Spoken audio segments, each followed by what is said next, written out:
मन इच्छा औषध किणुछंती कि सावधान हो जातु कारण ये औषध देउछंती फार्मासी डिग्री नथिबा लोक जहाँ प्राणघातक हो पारे।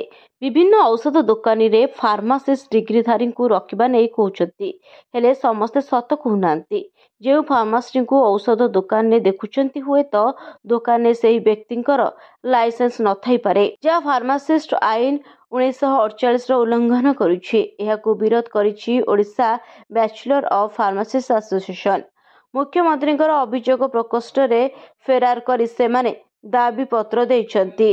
आईन खिलाफकारी दुकान विरोध में कार्यानुष्ठान पई Odisha bachelor of pharmacist association दाबी करिछि।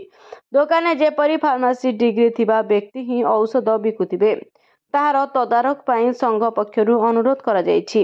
एपरी एक दाबी आसिबा परे ड्रागन कंट्रोल आरंभ कलेनी घन घन रेड। भुवनेश्वर 9टी औषध दुकान ने अचानक चढ़ाऊ करा जायतिला। 4टी दुकान ने फार्मासिस्ट डिग्री नथिबा जणा पड़िछि। पर एही दुकान गुड़िकर औषध बिक्री उपरे रोक लगा जिबा सह कारण दर्शाओ नोटिस जारी करा जायछि। दुकान ने फार्मासिस्ट डिग्री नथिबा नहीं सठिक तथ्य देबा पर ही सही दुकान गुड़िकर पुणी औषध बिक्री आरंभ होबजिबो।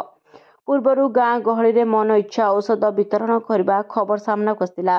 भूल औषध खाई जीवन जीवार भी अनेक जिनिस सामना आसी। ब्यूरो रिपोर्ट न्यूज दुनिया।